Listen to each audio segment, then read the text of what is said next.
Hello, everybody, and welcome to the Browns post-game show where the Jets predictably beat the Browns. Now, what I have to say today is the end of a road for me. All right. I can't continue doing what I'm doing in good conscience and be a fan of this team. Let me explain something real simple. Aaron Glenn, who doesn't really remember where he puts his shoes after he wears them, outcoached Kevin Stefanski. Now, and the reason that I'm bringing this up is not because of the incomprehensible jump off sides by Cam Thomas. That's not the reason I'm bringing this up. There are other reasons. We're also going to bring Steven in here. Steven in here, right? Appreciate it. Yeah, I figure it out eventually. Here's the deal. From the moment this game started, Aaron Glenn, whose team has no chance to be anything but a cheap hooker on a New York corner, had more spunk, more desire to win than the Cleveland Browns. Now we're going to add David Talevsky to the proceedings as well. Now, here's the thing. The Browns need a new voice. And there can be no more, post-game shows, halftime shows, saying this or saying that. I mean, it's the end of the road. Every fan should tear up their tickets and not even go anymore. The Browns need a new voice to move them forward. And the reason guys make ridiculous plays like jumping off sides like that is because Aaron Glenn's voice was clearer to his players than Kevin Stefanski's was with his. In fact, Aaron Glenn was so dismissive of Kevin Stefanski that he ran that play where nobody in the world would jump off, and it worked against Kevin Stefanski. Yep. This is the end of the road. I am no longer a Browns fan. I will not cheer for them. I have an obligation because of my program to be here, and I'm not going to allow that idiot or this idiot organization to take away my opportunity to enjoy the Cleveland Cavaliers, who I truly do enjoy watching. And I'm not even going to let them disturb me about the fact that the Guardians never have, any bats in their lineup. I'm not going to let the Browns do that to me. I just will stop talking about them. There's no reason to say anything. I'll go through the season. I'm not going to do what I did in the 0-16 season. I'm not going to do that, or the 1-31 stretch. But I feel the same way about Stefanski as I felt about Hugh Jackson. There's no salvaging this whole situation. They're not listening to him. They're blowing smoke up his ass. The old guys who are going to retire in the offseason, like Batonio and all of them, they're doing whatever the hell they're doing. And Jack Conklin is tripping people in the backfield. They're doing whatever the fuck they're doing so they can collect their paycheck. But they're not paying attention to the head coach. He has nobody's ear. It's over. All right. The whole thing is over. And I would dare say that as long as Jimmy Haslam is alive, that it's done. It's cooked. Because we'll just get another idiot in here. It's hard for me to even comprehend how bad this organization is. I just don't understand it. And I guess I never will. So I'm going to throw some, I want to be able to see the comments here. Okay, I'll do it that way. There we go. Because I want to highlight some of your, that's exactly right. Chubb's crippled and he's at least trying. He's mentally there. He may not be physically there. That's the deal. Yeah, he's injured right now, but he was balling at first with us. Yeah, and how did he hurt himself? What's wrong with him? Knee problems again. Oh, really? Well, I mean, that's Minkah Fitzpatrick, who honestly should die of cancer. There, I said it, and I feel so much better. I have absolutely no desire that a man deserves to live if he takes another man's ability to do his job by targeting him. That's no different than assassination as far as I'm concerned. Son of a bitch who shot Charlie Kirk, that guy, they're going to send him away and up the river. Minkah Fitzpatrick should be in jail for what he did. This is not a game when you do stuff like that. And I love Nick Chubb. I love his effort. I love his spirit.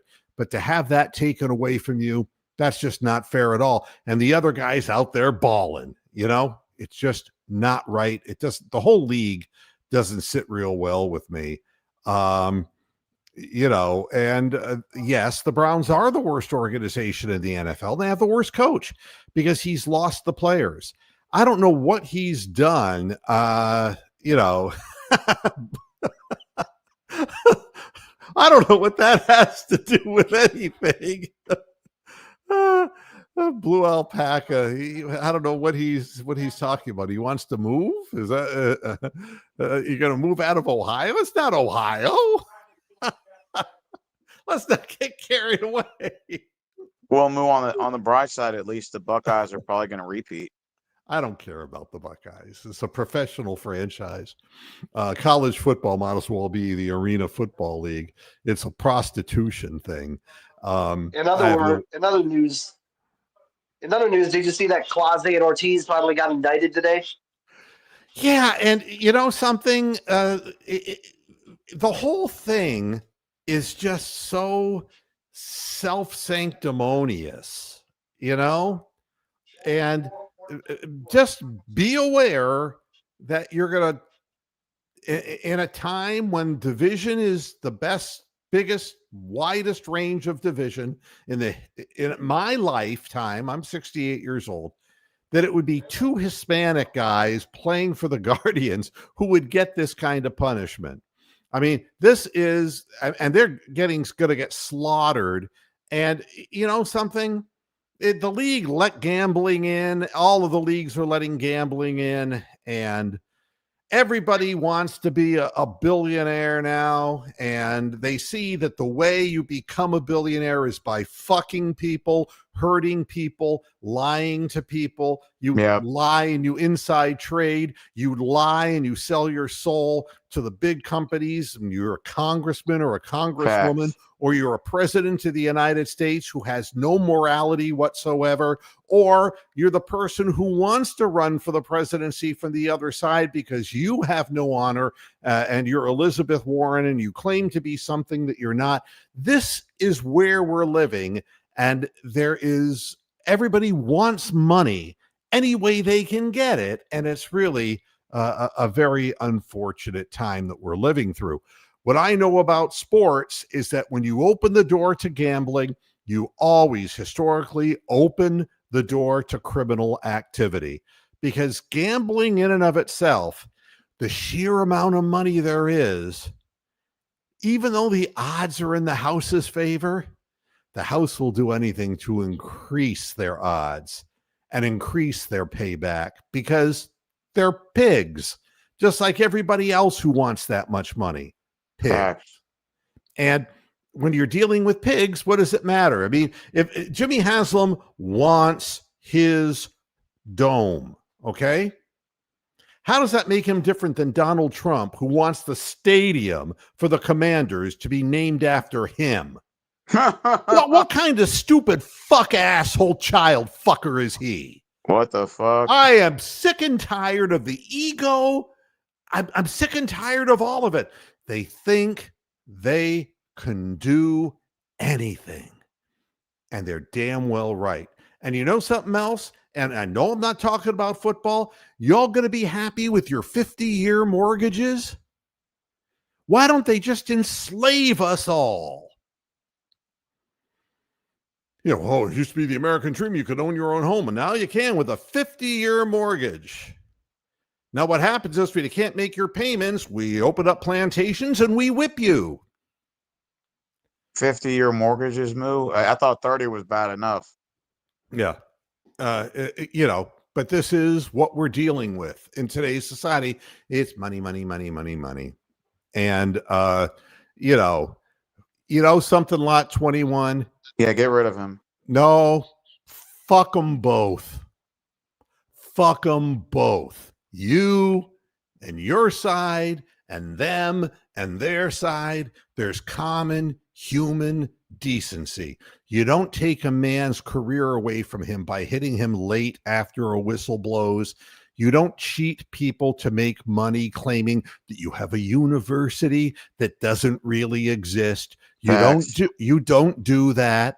And if you're on the liberal sthat where do we begin? That we insist that people who are genetic males or females, or that we're going to deny science and that we're going to tell people not to get vaccinated, or that fuck all of this. Fuck both sides. You don't understand. It isn't about me supporting one side as opposed to another. It's both. Can't stand it. Just can't stand it. So, as far as the Browns are concerned, what's there to analyze? You give up 2 special teams touchdowns. We've been talking about Bubba Ventrone for God knows how long. And he just doesn't, he's not glued together, man. He doesn't know how to do his job. But they're all Stefanski's people, Stefanski's choices. And did it make any difference if Tommy Rees was calling the plays? Of course not. Does Dylan Gabriel have any idea what's going on downfield? No. And if there's somebody open, is there a 50% chance he could get the ball into their hands? No, but he could hit them in the hands. He can be in the general zip code of where he's throwing it. He's got a weak arm and he's not accurate. Right? Then there's the other thing. You got a defensive team that is a good defensive team who watches themselves get blown out early because of the special teams. And in the end, they're fed up. They're just fed up and they don't want to play anymore for the system. They just don't want to play. Stefanski has drained whatever enthusiasm there could possibly be out of the building. And that's too bad. And and how do you analyze something like this? And I'll tell you the end of the game, and it will tell you everything you need to know. Because if you're a Jets fan, don't be so happy. Your ownership is retarded, and your head coach is retarded. I mean, all you have to do is just get that first down, right? And so, what's the first play you call? Oh, let's go for a reverse. How do you do that? How do you give the ball back to the Browns and let them kick the field goal and get within a touchdown when all you had to do? Why would you run a play that would go 10 yards backwards?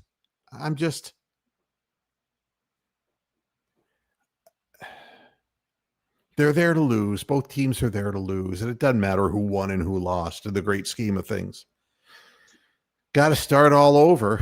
And I don't have any suggestions, because whoever's going to be the head coach is going to be Haslam's choice, and it's going to be the wrong one, and on we go. So just to understand that when you are, in my situation, it was like watching, and I'll compare it to watching the Cavaliers yesterday. And I'm shaking my head saying, man, oh man, I know this is a back-to-back, but the Bulls are on a back-to-back as well. And man, they're just out hustling us. Second quarter, man, they were getting every loose ball. They were driving by us like we were like pigeons were sitting on our shoulders, shitting on us. And it's like, wow, where is the identity of this team? Where is the guts? And in the second half, we saw it. And it came from one likely source, Donovan Mitchell. and one completely unlikely source, Jason Tyson. And that's what makes team more important than individual. Because when you're down and they're up by 10 points and it looks like, oh man, we're just not going to get back. Jalen Tyson scores 8 unanswered points, 2 threes and then a 2. Is making defensive plays and stopping them on the defensive side of the ball, and we're getting the ball back, and then Donovan Mitchell comes to life, man. We were waiting for it, and because he's a great player, he answered the call, and we end up winning the game. And that's the difference between Kenny Atkinson and Kevin Stefanski, is that you could see that Atkinson was totally pissed off, but he has his team's ear. When JB Bickerstaff in his last end to the Cavaliers, he no longer had the ear of the team, and you could tell players were just fed up with him and done. But this team fought back. And the thing is, it's not that the Bulls are a great basketball team, don't get me wrong, but they were in first place. But they play the kind of game that really scatters. Oh no, you're never getting back on the air again, dude. Not after what you did the last time. Sorry. You can't do that. So just understand that I think you and your friends are wonderful people, but you can't do that. I'm sorry. Is that Steelers guy again, the one that was trolling last time? Yeah, and Nah. You can only be young once, and you can see that I stopped being young a long time ago. So it is what it is. So bye-bye. Well, that Cavs game was utterly amazing last night. I don't think I've ever seen a 12-0 run to win a game out of nowhere. Right. Literally, the Cavs had no business winning that game. And I think the big momentum shift was when Hunter did that drive and Giddey fell over his ankles. That's when it started to go right for the Cavs. But then they were still behind at that point. We always say somebody's got to make a play. Somebody's got to do something outstanding. For the Browns, that doesn't happen because the players aren't invested in this. Yeah, you have to care to make a great play. And if you don't care, the old players are there to collect their paychecks, and they're going to retire very soon. And the other players don't know what it is to win because they're not accustomed to winning, and they're not going to get that message from the coach. And the people who are capable, the Grant Delpits, have given up. That you can see that they're just forlorn because, and the same thing with Myles Garrett. He's just forlorn. He's not on the field, and he watches 14 points getting put up on the board, and he's not even hit the fucking field. What is that? We have to be tanking. There's no other explanation. No, when you have 32 offensive plays, the other team has 5, and you're behind by a touchdown. I mean, there is no explanation except that the players just don't care anymore, and they're just divorced from the situation. So go ahead. And why should they care, Right. I mean, and so if you want to watch something that has some excitement to it, watch the Cavaliers. I really don't think the Cavaliers have the lineup to be able to compete with the Thunder and teams that are not only fast, but athletic and talented. What you saw with the Bulls, they love to play helter-skelter basketball, but when they're forced in the half court, the Bulls couldn't knock down the shots. You could see that they started throwing the ball away. They got tired too. I mean, they got beat by the Bucks by Giannis the other night. I mean, they were driving to the basket and getting fouls called, and getting shots at the free throw line, which we weren't doing, and we haven't done. We must have had about 13 more 3-point attempts and made about the same number that they did. Yeah. And again, this is a Browns post-game show, but I'm showing a comparison where there is a beacon of light and hope. And it's like, and we did that without Darius Garland. Correct. And that's our primary ball handler. So yeah, their pressure and they're going up and down, running helter-skelter. It worked to their advantage, but they couldn't hold it together for the full game because our players had their hearts in it in the end and got it together. This game is an eminently winnable game, but like so many others, the team just stops trying, and then they start brain farting all over the field. And Kevin Stefanski has that look in his face, that like, I can't believe this is happening. Well, of course you can't believe it because you're a schmuck and you're blind.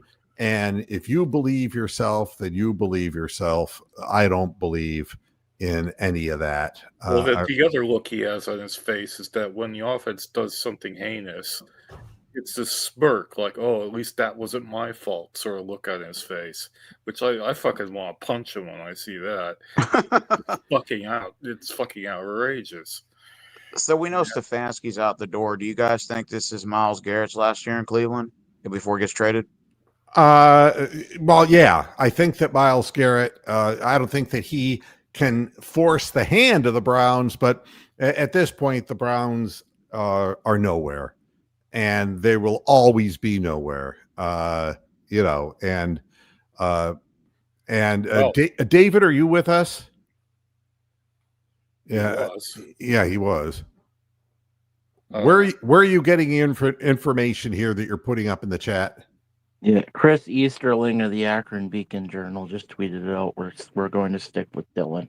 Yeah, of course. And if y'all want to watch it, that's good. I have nothing to say. There's nothing left to see about Dylan Gabriel. He stinks. He absolutely stinks. He's worse than DTR. Yeah, he's terrible. And he's inaccurate. And he throws things down the field without seeing who's around. Wide open people, and those wide open people, how he's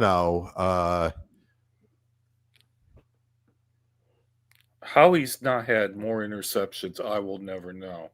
He's one of the luckiest fuckers going in that regard. Follow the yellow brick road. Follow the yellow brick road. Yes, we are the Lollipop Guild. And so there you have that. I mean, they want to groom a guy who's underarmed, undersized, not accurate, and who has no ability to break tackles in the backfield, to buy himself more time, who's inaccurate and has a weak arm. The touchdown pass that he threw to Judy, for God's sakes, was so underthrown that the guy who had proper coverage was like, what the fuck? Yeah. What the hell? How'd I get on the wrong side of this guy? And that's okay. What happens, David, is that you have such a bad connection that you constantly blip in and out, and I can't. Yeah. What happened was I hit the wrong button the last time. Oh, well, yeah. If you're on your phone, that's a hazard. Gotcha. I've done that a few times. It doesn't matter what the final record is now because they'll draft the wrong people anyway. And, we're going to stick with Dylan. He's a racist. At this point, I'm convinced that Kevin Stefanski is either a bold racist or he is somebody who just can't admit that he's wrong about something. And, and again, there's no proof that Shedeur Sanders is any better, or maybe he's worse. I don't know. But whenever somebody refuses to let the fans see something, and we've seen it in baseball all the time. It's like Ernie Clement was this close to winning the World Series for the Blue Jays, right? Against the mighty Dodgers. Yeah, and he couldn't break into the Guardians lineup. No, we never given enough of an opportunity. He was the Will Wilson of his day. And if you didn't notice, Will Wilson didn't even make the 40-man roster, but he'll be back next year because that's the way it goes. You keep playing bad people, and then you don't give other people a legitimate chance. The greatest example was Yandy Diaz. I don't understand to this day how the Guardians, when they needed somebody who was a productive hitter, how you could get rid of a legitimate 300 hitter who could hit 30 to 40 doubles a year and hit 15 home runs a year and say, we wanted him to change his swing so he had more power. What in the fuck? How could you be that stupid? But stupid is as stupid does. Yeah. You know. So I guess we're not going to see Sanders at all this season, not at all. Well, when I would Dylan bet not. gets hurt, we might. Well, the thing is that you think that the players didn't care today. Now they don't care. I mean, now they're not even going to show up. No, I think you're it's going to have over. some retirements announced. I really think that it's that bad. They don't want to play. And it's, if a guy jumps off sides like that, if I'm his teammates, I jump his case. I would go up to him and say, you can't fucking do that. We're out here busting our tail. We're trying to get one more possession. And you do something stupid like that. Somebody's got to police this, but nobody cares enough. Well, Mr. Moo, you remember when the Jets did that punt return for a touchdown? It kind of seemed like the Browns players were running at half speed. Didn't it seem like it was the slowest punt return I've ever seen? Well, there was no contact made with the runner. I mean, None whatsoever. I just don't understand. In both of those returns, if you look at, they had a really great view of that, and the kickoff return they returned right after we had scored, and that hole to the runner's right was there the whole time, and he actually cut toward the left the wrong way. Yep. And the hole was still there 5 yards later. I don't know. I don't know. But And watch it the seems play. like It It was seems just- like Browns players are just giving up on the field, though. Like, you can tell, like, they're just going at half speed, just cruising along, just drifting. Yeah. And then there's the other thing, which, I mean, there's so much that makes me scratch my head that it's not really worth analyzing. The things that like, how do you give up that touchdown on a little shitty screen pass when you know that the team's quarterback has no confidence, the coach doesn't want him to throw downfield? How could you let him do that? Most obvious call in the book, and you fall for it. To me, it's just unbelievable. And knowing that Breece Hall's the only guy who has breakaway speed, and you allow that to happen. I don't know. In the meantime, just watch Trevor Lawrence completely piss on himself and give the game away to the Texans. Oh, really? The Texans came back and won. Yes, No they way. did. How'd I that actually Yeah. gave up after it was 29-10. I stopped watching it. They won What happened? 36-29. How'd that happen? They came back. Davis Mills ran it in for a touchdown, and then Trevor Lawrence threw Oh, it looking right like to the, Vince Young. Trevor Lawrence threw it right to the defensive tackle, who ran it in for a fat man score. No, say it without food in your mouth. Sorry. Swallow. Okay. Now try again. Davis Mills ran in for a 10-yard touchdown run to take the 31-20 or the 30-29 Yeah. lead, and then they went for two and missed. And then Trevor Lawrence threw it right to the defensive tackle, who ran it in for a touchdown as the game expired. I mean, Fabio, and he's something. Yeah. And again, getting a quarterback high in the draft doesn't even matter. I mean, sometimes it just doesn't work out, but it never works out when he's under strength arm wise, too small, and nobody has him until the 4th or 5th round on their board. That never works. All right. I will never understand these fans clamoring for us to go get John Gruden. There's no way in hell he's getting an NFL job ever again. No. And who would want him anyway? Who needs Chucky? And you know something? And you can talk all about the dumbass, shitty gambler you want, but if you voted for either candidate in the last presidential election, you were voting for thieves. Just reminding you, you may not be better than that person. How about those Patriots? Well, you know something? I'm glad that there are fans around the country who have something to cheer about. Did Baker Mayfield end up losing? Yeah, Yeah, Patriots he did won. because they were playing the Patriots. Yeah, I didn't see the final on that, but it looked like they were behind, except for the very beginning in the first quarter of the game. And you know, it's hard to win in the NFL because there is an enormous amount of parity, and that's one thing I'll say that's good about the league. Is that there's more parity than there has been in years, and Hey, the Bills lost 2 to the Dolphins, I heard. yeah, that is really hard to fathom what's going on Same there. down game. That's all that Panthers. was. Saints beat the Panthers too.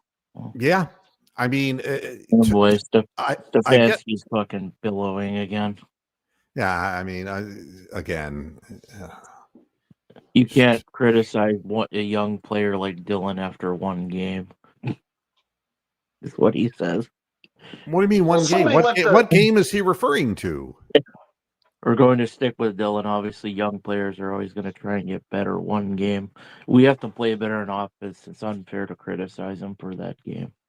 He's been shitty the whole season. Like, what?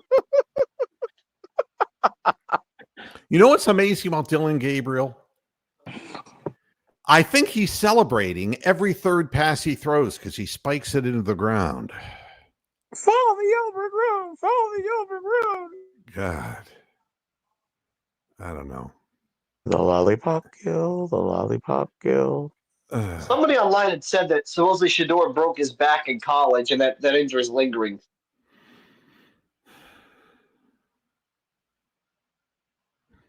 Wouldn't that be interesting if the reason everyone passed on him is that he had broken his back? But you know something? I've learned that there is no truth on the internet. So, no, I mean, it just wouldn't surprise me, you know. We'll take a shot at him in the 5th round, broken back and all. He's an invertebrate now. Might make him more escapable. Hey, Melanie, Browns fans should not go to the next game. Well, we say that, but the fans continue gambling on the team. They're diseased gambling people, and they're going to go to the game so they can live out their fantasies and so they can prepare for their 50-year mortgages. Automatons. Brainwashed. Yeah. Browns brainwashed fans. I'm going to give Jimmy more money. Yes. I'm going to give the government more money. Yes. Bunch of zombies, man. You ain't lying, Moo. Tony, yeah, we saved Tony's life there. I think you did. He was mid swallow, man. He's Mid swallow. purple. Yeah. Whew. I'm glad we saved him. I like Tony the Calf. We love Tony the Calf. He's like our mascot. Anybody want to answer my question I posted on the? We'll talk Cavs for a second.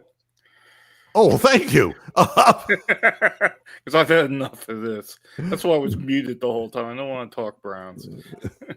What was your question? Guess who scored the most points for the Bulls last night? Who? Isaac Okoro. Isaac Okoro! 19 points. Did he ever do that when he was with the Cavs? Yeah, until he loses his confidence. And this is the thing that, you know, and I'm glad for Isaac because he's a good guy. And it's the same thing with Jared Allen. He's a good guy. He may not be what we need, but he's a good guy. And Isaac Okoro did everything that was asked of him. And Isaac has a big confidence problem with his perimeter shot. And if he misses the first one or two of them, or, you know, there won't be a third and a fourth. He will just stop shooting the ball altogether. He got off to a good start. They did a little jumbotron thing of him and welcoming him. And I thought that was classy. And I like Isaac Okoro, and I'm glad he did well, and I'm glad his team lost. That's really what it boils down to, because I am a Cavaliers fan, not a Browns fan. As far as not going to the stadium, Jimmy's got your money anyway. You bought the ticket. Yeah. You don't understand. There are other people in line waiting for tickets, and they'll buy the ticket. And then he's going to get paid richly for a dome that nobody wants. That's going to end up an open field just like the one in Richfield years from now. Yeah, I could see economic disaster with that dome. It's not going to work. You know, and blame Dylan Gabriel. Dylan Gabriel is living a dream, Alistair, a dream of being an NFL quarterback. Problem is he isn't one. But who wouldn't want the opportunity after 6 years of being a college quarterback? Who wouldn't want that opportunity? It's a great opportunity. And he's just not up to it. He's not good enough. But, No, he's not. But I mean, to blame Dylan Gabriel, that's like putting me on a track and saying, okay, Mr. Moohead, this is a 100-yard dash, and you got to go against a guy who's in shape. Yeah, I mean, could you blame me if somebody were paying me money to do it? Probably not. But would you make fun of me afterwards? Hell yeah! Oh yeah, we're gonna Hell make fun yeah, of you. you would. Absolutely, you're gonna get roasted. Look at those That's like if man the boobs. Guardians That's like if the Guardians brought you in Moo in the 9th inning of the World Series Game 7. You know. Yeah, look at those man boobs a bobbling out there on the mound. You know. Wow.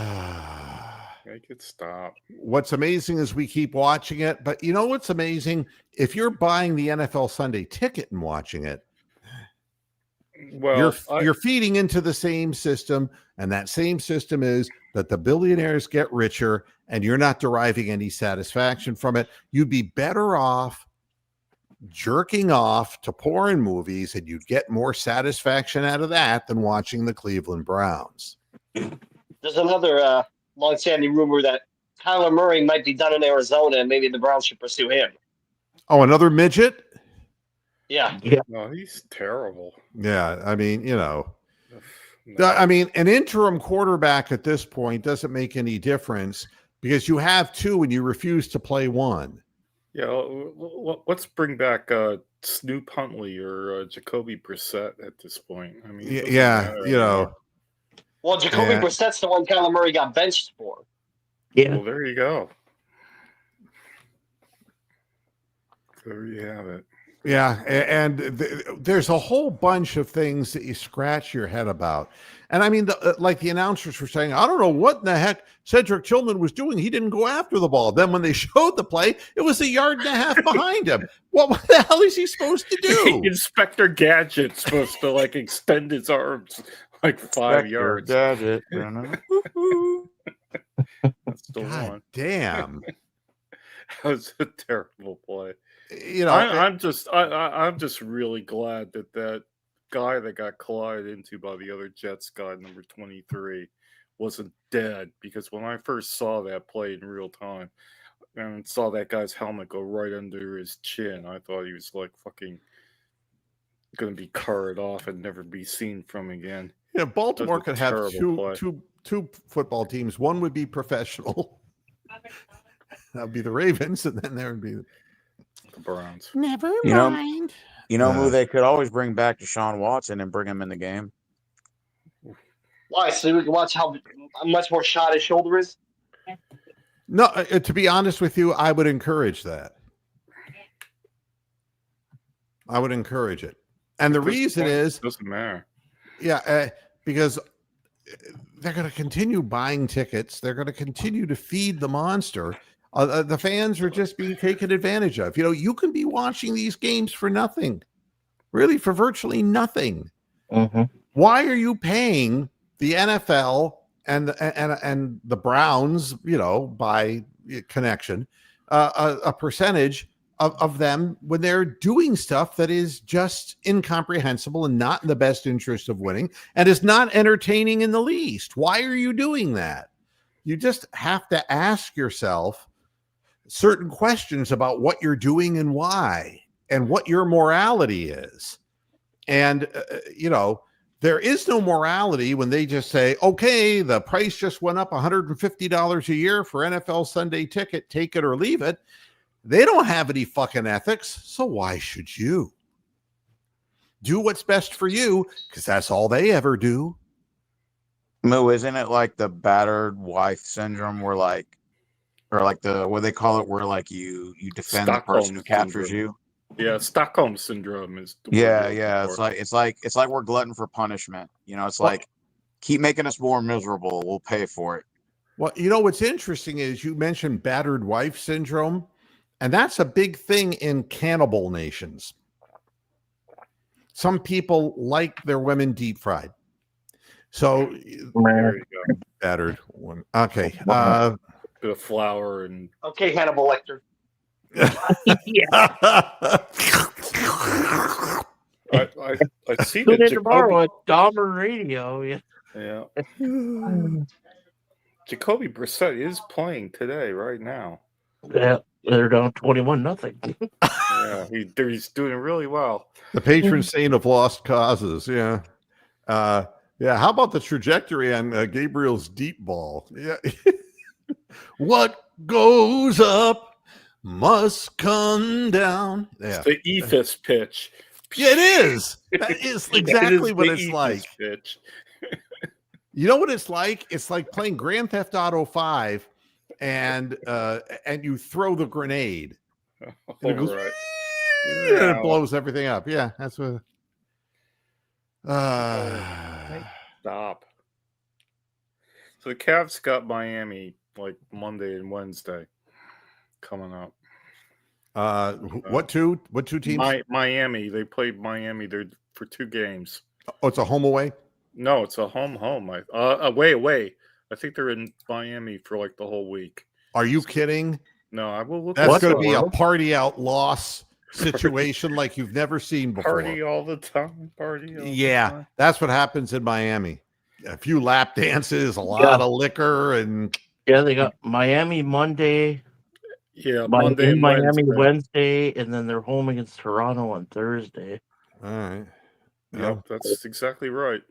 And one thing I wanted to point out is that the Cavaliers winning had a lot to do with not trying to force Evan Mobley to do things he doesn't do well. Let's get the ball to Evan down low, not make him dribble the ball because he dribbles it all the way up to my forehead. It's not necessary.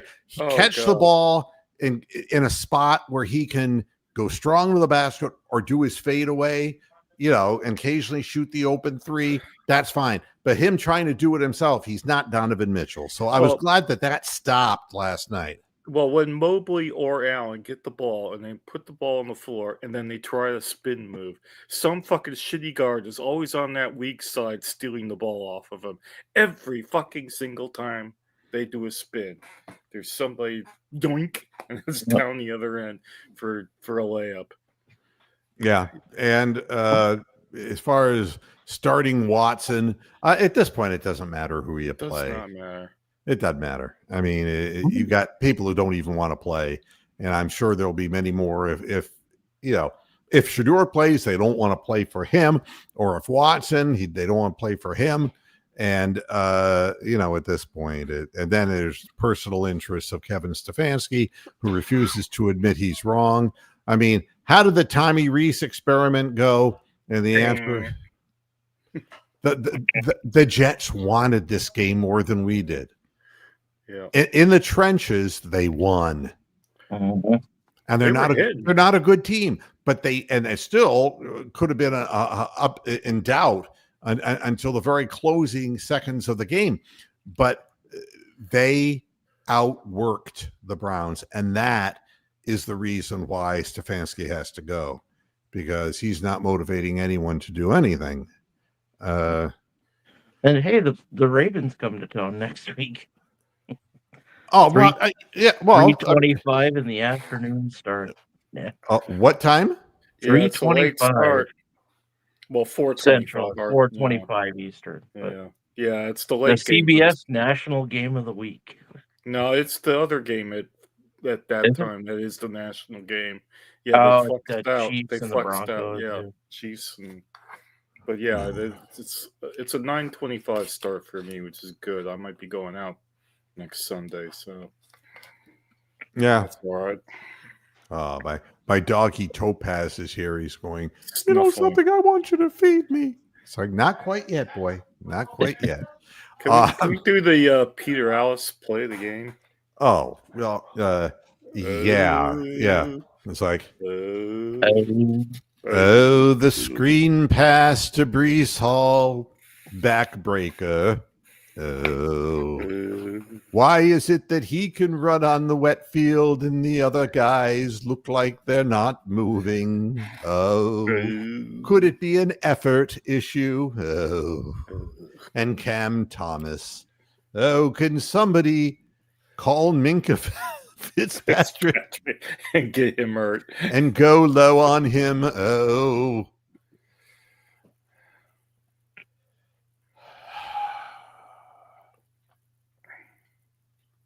And he ran off the field after that play. I mean, do you think he knew that he was coming out at that point? Oh, my God. They're just awful. They're just awful. I just, I don't know what to say.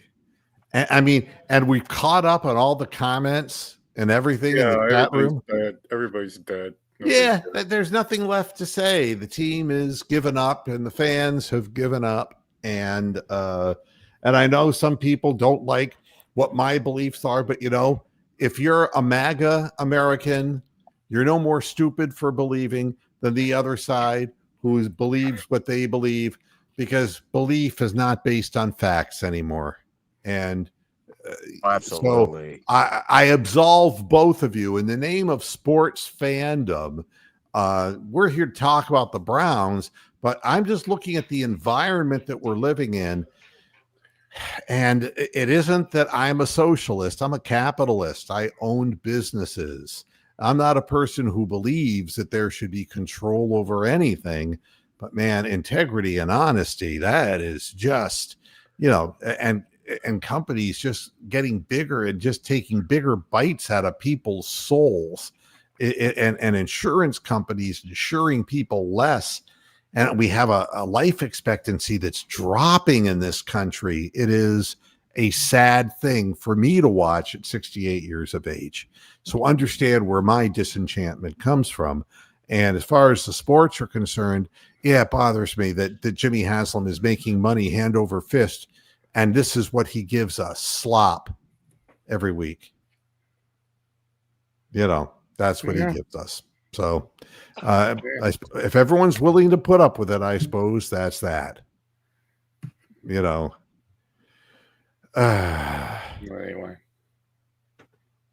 He's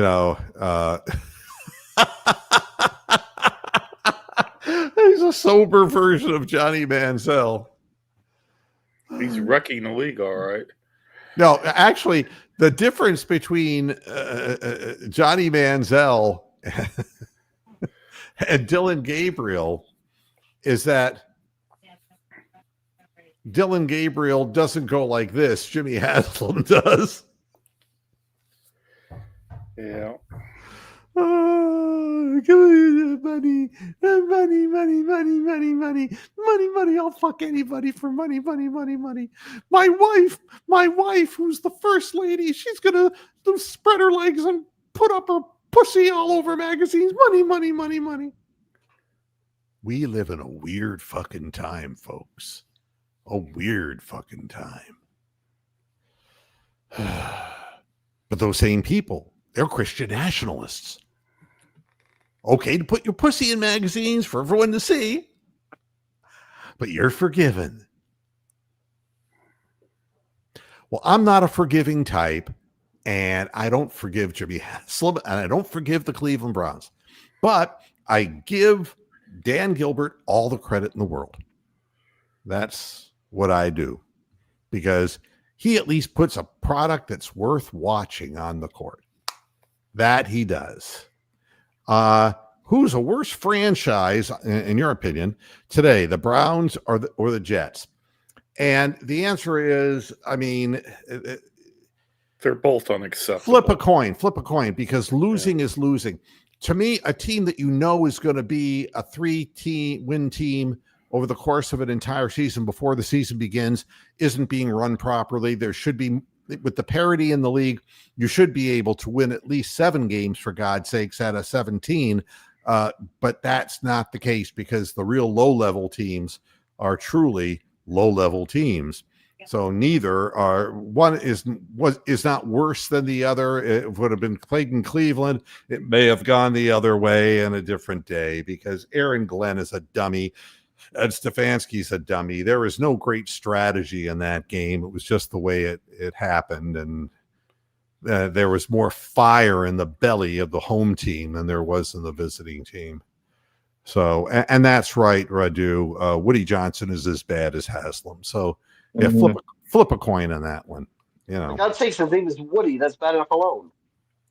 Yeah, I know. It's make that stop.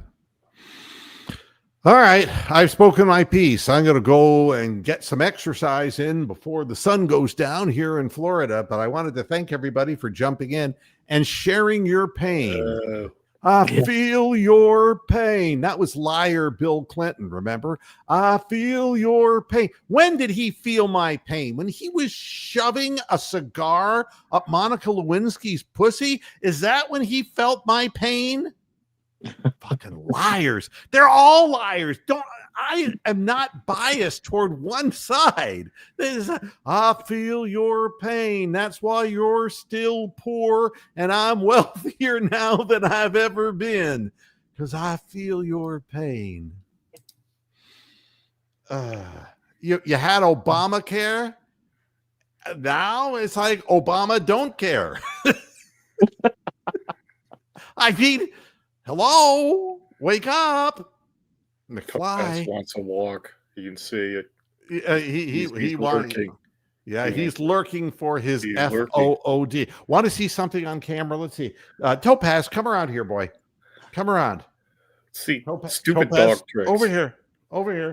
Let's see if I can get him going. No, over here, boy. In the range of the camera, you wogger. Wait. He's beside me. Hey, boy, do you want crunchies? You want crunchies, boy? Crunchies, boy. You want your food? Hey, Topaz. No, it's a wild beast. He's a dire wolf. Oh. He's like the Browns pass rush. Yeah. You know, Keith, that's not all Monica swallowed in her life. I mean more than her pride. Thanks, everybody, for tuning into this edition of Moohead Radio. And my special thanks to the guys who tried to get into the show 3 times, but thought I would be a nice guy and let them in so they could do, disgusting things. You go back to Pittsburgh and, fuck your sisters, because that's really what it's about for you Pittsburgh fans, isn't it? Your sister fuckers. All right. Thanks, everybody, for tuning in. And we will be back again tomorrow because we're going to be talking about the Cavaliers. The Cavaliers. Yeah. Gotta make it happen. Thanks for tuning in. Come on, Cavs. Gotta make it happen. And thank you, Stephen. Thank you, David Zalewski. Thank you, Mr. Moose. And thank you, Tony the Calf. And we all will see you tomorrow. Until then, hasta la vista, Pastor Heads. Good night. Bye.